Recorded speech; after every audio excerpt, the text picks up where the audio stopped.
Good. How was yours? Short. Short. Did you go anywhere? Not really. I went home for a little bit, and then our dog tore his ACL, so we came back to California because he had to get operated on, and now he's in the rehab mode. So I didn't know dogs could tear ACLs. I didn't know they had it. Yeah, I didn't know they had it. They do. What's the And recovery they from need that? them. It's like 2 to 4 months. You got to get a brace? He's got a little brace, and you can't tell them that they tore their ACL, so they don't kind of listen. So if someone comes to the door, you got to have eyes on him because he's trying to jump up and greet him. So is your dog in the red shirt this year? We think we'll still be able to get the season out of him. So we're not in the red shirt mode yet. So we think he's unavailable. That's good. There you go. He's unavailable right now. We're hoping that maybe mid-September we may get some action out of him. I know you know Pat Fitzgerald well. What happened at the wedding? How do you put safeguards in place with your program to avoid hazing and things like that can blow up? Yeah, I think it's something that we address whenever a new group of players come in. You know, we make that explicit to our players about what the system is, where we are. At any school I've ever been at, I've never been part of that. You know, once you join a team, you're a member of the team, and so we don't treat anybody any differently just because they're newcomers. So we've always kind of handled it that way.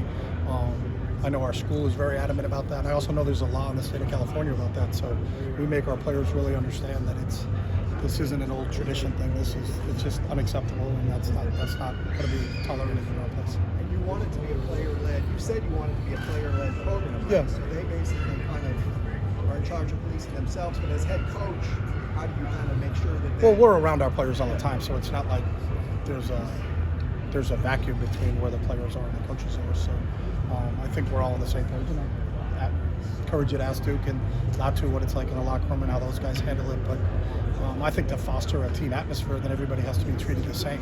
Whether you're a freshman and you just got there on day one, or you're a fifth-year senior, or in the case of some of our guys, six-year seniors that have been around for a long time. Just because you've got a longer residence at a school you don't get any extra privileges. So and we want everybody to be treated with respect. Chip, you guys had the unfortunate passing of Bill McGovern. Yeah. How do you guys plan on honoring him, if at all, during the season? Yeah, we're going to have a sticker on our helmets, and we're going to talk a little bit about that as a staff and as our players, and a couple of things like that. And I also think the school's going to do something with him in one of our first couple of games, so there'll be an announcement on that at some point in time when we get back and can get with our administration. But our thoughts go out to Billy's family. That he was an awesome man. It was a difficult situation, but he was a trooper, man. Special guy. We lost a special guy. Thank you. What has the addition of Ken Niumatalolo meant to the program? Oh, I don't know if you can put that into words. He's special. And I think he's excited. You know, he's been a head coach for such a long time. And for him to be able to take a step back and kind of put his hands in everything, you know, and I think just watching him interact with our players, you know, we've put some leadership things in place where he'll meet with different groups, meet with the freshmen at certain times, the sophomores at certain times, the juniors at certain times, the seniors at certain times, meet with our leadership council. And he gets to dig deep really on that because that's really the emphasis of it, but he's still an amazing football mind. So to have him sit in our offensive meeting rooms during spring ball and we're just watching practice tape and kind of picking his brain about how they do things, because football, it's 11 on 11. You know, they may have done it, but zone read and veer option football is really the same play. It's just kind of done a little bit differently, and they've done some different things being a shotgun team in the last couple of years with some of their option stuff. So he's just a wealth of knowledge, and to be able to have that guy in your building every single day.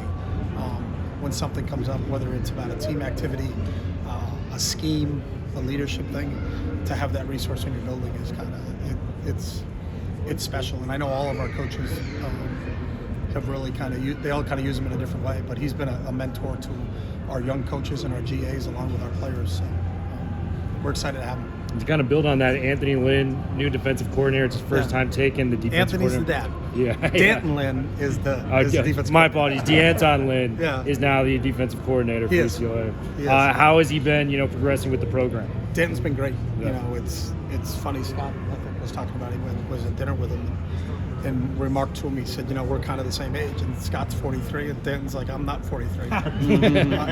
But when you think about it, like, he's unique because he has 12 years of coaching experience in the National Football League, but he's only 33 years old. So, he got right into it, was a really good player at Penn State. Actually, Brian Norwood, our secondary coach, recruited him to Penn State, and then played a year for the Jets, and then got right into coaching. So he's got a bunch of experience, but he's really poised. He doesn't overreact or underreact to anything. I think he has a way of doing things, and I thought how things were implemented in the spring from install wise and what our players were asked and got was really good. And I think having him and Brian and Ken and a Kite Con defense, I think they're all really on the same page. So I thought he did a great job there this spring. What are you looking for from whoever wins the starting quarterback job?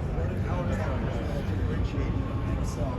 Yeah, I don't know if there's one thing that it's this, and if it's that, it gets it. It's just really, I think the decision's made on who do we believe going into the opening game is going to give us the best chance to win. And I think we do have a lot more choices than we've ever had. I think Dorian, I think it was 48. He was there forever, and it was that's a double-edged sword. You have an experienced quarterback that's back, and you have the luxury of it. But we also, I think some kids didn't come here because he was here. So why am I going to UCLA? Because I'm not going to play, because that kid's there for 1 year, 2 years, 3 years, 4 years. So this is the best depth we've had. And I think the way they battled and competed there in the spring, because we told them in the spring, we're not going to name a starting quarterback coming out of the spring. Don't even worry about that. Just, can you get better? And they all improved from 1 to 15. And so I think what I'm hopeful for, and normally when I've been involved in these, is that just over time and the amount of training reps you get, in those practices, somebody kind of rises up a little bit more than somebody else. And it's to a point where everybody can see it. Because if you pick player B over player A and everybody in the locker room thinks it's player A, then that's never been a good situation either. So it has to be one on the field. And so we don't have a real set timetable on that, but we'll kind of see how it plays itself out. So. How does having a 5-star, I think it's fair to say UCLA doesn't have a lot of 5-star quarterbacks. So how does that play into it in the sense of, you want more, right? So how do you want to keep that person happy so not only they don't leave, but you get more of that caliber player? How does that factor in? I think it goes to who the player is, and if you meet Dante and spend any time with him, is one of the best things about Dante. He don't act like a 5-star. He's an amazing kid that, I talked to the coaches that coached in the Army All-American game, and they said the night before the game he was hanging out with the West's kicker, long snapper, and punter in the hospitality room. And everybody's like, who's that kid? And they go, that's Dante Moore. And then he went out and was the MVP and threw 4 touchdowns in the first half. He's got a unique disposition. He's kind of an old soul. He's fit in right away from when he got there in January. So, but our job has never been to keep people happy. I think the way you keep your entire team happy is that you're fair with everybody and that things are won on the field. Not just because someone came in that had better accolades than somebody else at a different time. Is we're going to judge you all on the work that you've done in Dante and Ethan and Colin and Justin Martin and Chase's situation since they've all been together in January. And then we'll gauge them against each other in January as we go through into August. So, again, I think it's got to be earned on the field, and it's got to be natural for everybody to feel really good about what the decision is being made. So. I know Danton told me that he hadn't called plays before. Is that an overrated thing in terms of that experience? Can that be, one? I don't think it's overrated, but I think at some point in time you have to call plays. So when that is depends for, I don't know, it's whenever you get that opportunity. Some guys don't get that opportunity until they're in the NFL, and that's the first time they actually called plays. So I know watching him call plays in our scrimmage situations and in the spring, I thought he was sharp, he was on, he doesn't panic, he's really poised. That's the one thing I'll say that word a lot about him, because he is poised. I thought he did a great job in critical situations and scrimmage situations with referees and game-like situations. I thought he was really good this springtime. So. Is it a real asset for him to have so many experienced defensive coaches working under him? Yeah, I think there's that whole group really melded together really well. And he's got some great guys in Brian and Ken and Kaika to rely on, and they get along really well collaboratively. So I think that's part of it. I think that's a really good thing. We've got another year here, but is there anything you're doing or need to do to prepare for the Big Ten? Honestly, no, because I don't think it's fair to Duke and the seniors, you know, and as I said last year when this happened, is our focus again is on the 23 season. We've had one Zoom meeting with the coaches and the football people in the Big Ten. That was last Monday, and it was just some general overview stuff. It was very similar to the other meetings that you have in another conference, but you know, we'll set our sights and our ideas on that when we get to postseason after this. But it wouldn't be fair, especially to the guys who this is their last season, for us to be doing things now that'll get us ready for 24. What was the process of getting Carson Steele through the portal? Because when he runs, the yards after contact is just like Zach. It's 3-4 Yeah, he yards was just a after kid when he went in the portal. Obviously, I had seen him play because of Maction. Yeah, Tuesday was in So we have football on in our building all the time, and we watch. We probably know more about the MAC than we know about other conferences because you could see it. Like you're scripted and getting ready for practice the next day, and there's a game on, and you're like, "Who's that kid?" And that blonde hair belongs. And he's got a pet alligator. We knew the whole story. And then when he went in, they're like, "Crocky J is in the portal." And so I actually, after he was in the portal, I went to Muncie and saw him personally. So I went out to see him, and we knew we wanted to get a big back to replace Zach. We felt like T.J. Harden is a really good young back, but you could never have too many. So I personally went out there 2 days afterwards. The following week, Coach Foster went over and saw him. So as quick as he went in the portal, we were on him pretty quick. But you know, we had a pretty good idea. I think again, you know, part of Maction is that you can kind of get an idea of kind of who some of the players are in the league before, you know, if they get in the conference, if they get into the portal. It wasn't like, who is that kid? And tell me his stats. Too, yeah, Colin Schlee. I don't think we saw we saw Colin play because they played Washington. Yeah. Yeah. So their out of conference schedule, I think, was Washington, Oklahoma, and Georgia. So we got a chance to watch Colin play in those 3 games. Yeah. But I don't recall. He didn't stick out. And then obviously Carson's story is a little bit different. Yeah. And you know, they talk about him a lot on television for what he did, but when you watched how hard and physically he ran, you're like, that kid's a good football player. So. Are you feeling good about the tight end depth, considering how much 12, 13 in motion it's UCLA offense? I mean, I feel great about it today. And then 4 days in, you could be like, we're down 3 guys. So I hope they don't get hurt like my dog got hurt. But we do have some depth there. You know, we added Mo. Carson Ryan will be back off of, he's been cleared, he's 100% healthy. Jack Pearson will be a year older. He ended up redshirting, he only played him in a couple games. And then you add Hudson and some of the other guys, and we feel really good about, you know, our depth right now. So I think that'll be a strength for us on the offensive side. With the talent at receiver that you guys have with J. Mike, Kyle, and all them, how do you balance that with? I mean, how tight end centric you've been at UCLA with the talent? Yeah, you have at we're receiver? more player centric. So it was just fortunate when I walked in there. You had Caleb Wilson, you had Devin Asiasi. You know, then you end up with Dulcich, who's a freshman in that group. Mike Ezeki was a freshman in that group. You know, and then it just kind of, that position kind of became a position of strength. But I think we do have depth at receiver, so we're not going to complain about we have too much. I don't think anybody has too much depth. So we feel good. They haven't all played. We have to replace some guys now. You know, our running back's gone, our quarterback's gone. You know, Ezekiel's gone. You know, there's some guys that played a lot of valuable snaps for us over the last couple of years, but we're younger than before. But I think overall, the depth at wideout, the depth at running back, the depth at tight end, the depth at quarterback is better than it's ever been. So as far as the quarterback competition, once you know who the starter is, if it's 2 weeks before opening day, are you going to announce it then, or are you one of those guys you want to keep it under wraps until kickoff? You sure? The reporters in Los Angeles are so good that they would figure it out. So when we decide on the quarterback stuff, You do? Okay. I've never been like to keep I know. play the game and do all that. I don't know what the game is. They're all really good athletes and they can throw it. So it's not like you would prepare for one, then you would prepare different for the others, because they're all kind of similar type. And so it's Dorian was starting from day one as a freshman too. no. He Wilton Spate was our starting quarterback, and then Dorian got hurt. I mean, Wilton got hurt, and then Dorian was number 2. So Dorian came in. The plan was not. We were hoping we could redshirt Dorian in his first year, but because Wilton got hurt, Dorian played, and then Dorian got hurt, and then Wilton came back in and finished the season for him.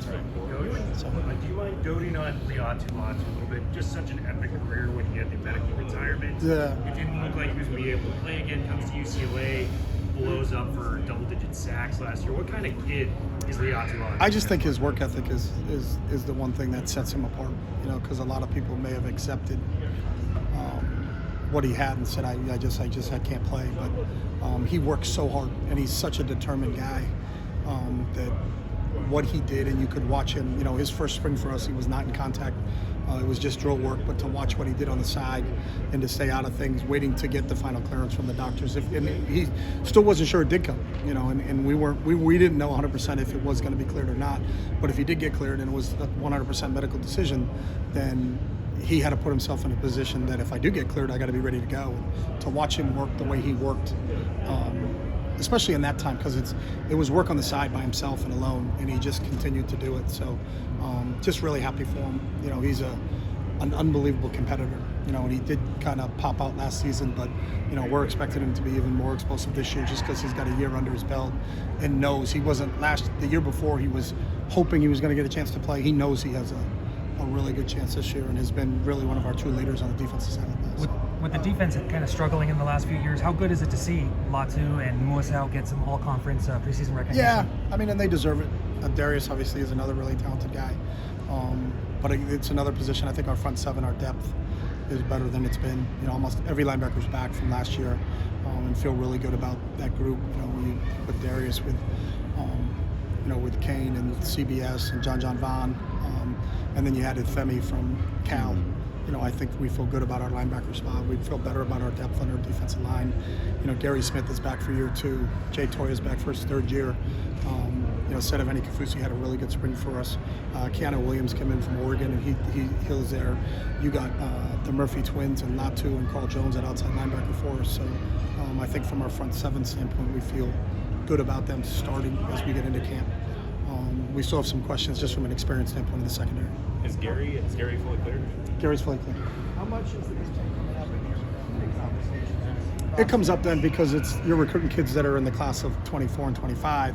They're not going to play in a Pac-12 schedule, so it comes up in those conversations.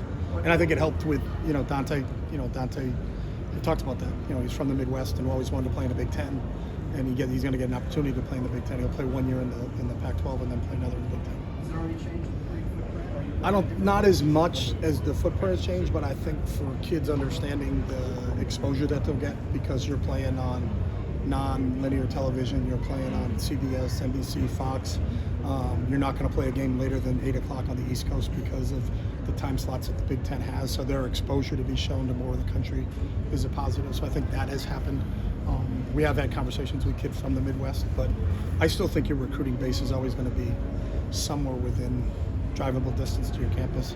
There's always exceptions. There's not a hard and fast rule, but I think the kids in California are excited about playing in that, you know, and you get to play at a Michigan or at a Penn State or at a Ohio State or at a Wisconsin.